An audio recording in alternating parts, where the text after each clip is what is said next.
इयत्ता 9वी प्रकरण 4 4.2 मधलं पाचवं गणित बघतोय आपण। आपल्याला पाचव्या गणित दिले आहे a b बरोबर 3 आणि b c बरोबर 5 आणि आपल्याला किमती काढण्यासाठी दोन गणित दिली आहेत। पहिलं गणित दिलंय a कंसात a घन छेद 15b वर्ग c कंसाचा घन आणि दुसरं गणित दिलंय a वर्ग छेद 7bc। प्रथम आपण काय करूया, a b बरोबर 3 गुणोत्तर म्हणजे दोन संख्यांचा भागाकार म्हणून a छेद b बरोबर 3/1। तिरकस गुणाकार केला, 1 ने a ला गुणलं a, b ने 3 ला गुणलं 3b। तसंच आपण b c बरोबर 5/1 मग b छेद c बरोबर 5/1। तिरकस गुणाकार केला, b बरोबर 5c। b ची किंमत आपल्याला 5c मिळाली आहे म्हणून या b च्या जागी आपण 5c लिहिले म्हणून a बरोबर 3 गुणिले 5c 5 त्रिक 15c a बरोबर 15c। a ची किंमत 15c, b ची किंमत 5c। आता पहिलं गणित सोडवूया। कंसात a घन छेद 15b वर्ग c कंसाचा घन। आपण आता किमती टाकूया। पहिल्या a ची किंमत आहे 15c किंमत आहे, पण आपल्याला याचा घन दिला म्हणून आपण कंसात 15c त्याचा घन लिहिलेला आहे। तसंच खाली b चा वर्ग दिलेला आहे आपल्याला म्हणून आपण लिहिताना 5c कंसाचा वर्ग, मग 15c कंसाचा वर्ग छेद 15 गुणिले 5c कंसाचा वर्ग गुणिले c कंसाचा घन। 15c कंसाचा घन छेद 15c 15 गुणिले 5 चा वर्ग 25 c चा वर्ग c वर्ग 15 गुणिले 25 c वर्ग गुणिले c। आता आपण याचा विस्तार करणार आहोत।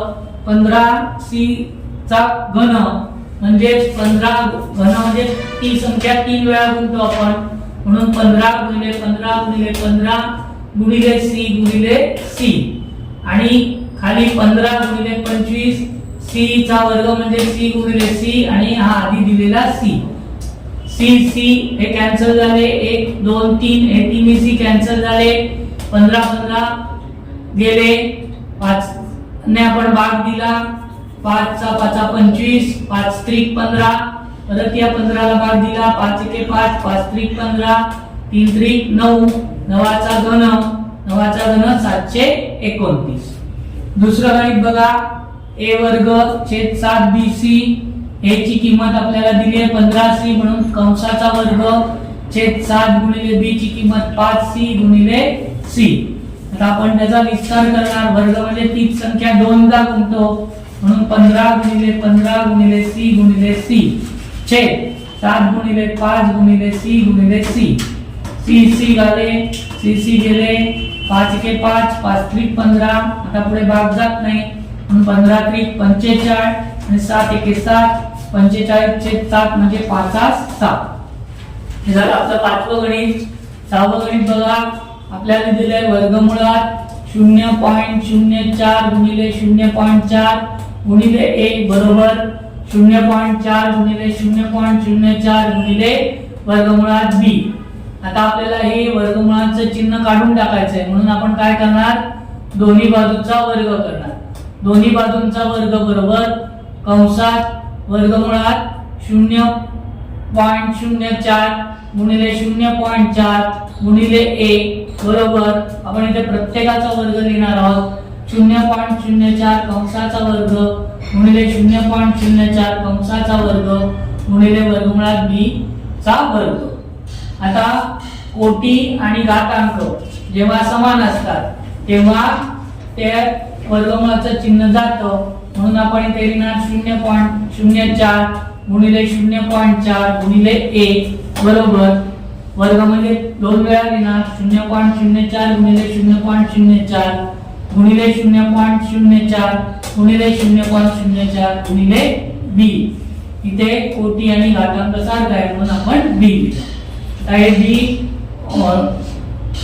उजव्या बाजूला आहे, ते डाव्या बाजूला आले की भागिले होती म्हणून a छेद b बरोबर 0.4 दशांश चिन्हानंतर एक संख्या असल्यामुळे छेद 10 येणार 4/10 गुणिले दशांश चिन्हानंतर दोन संख्या आहे म्हणून छेद 100 मग गुणिले 4/100.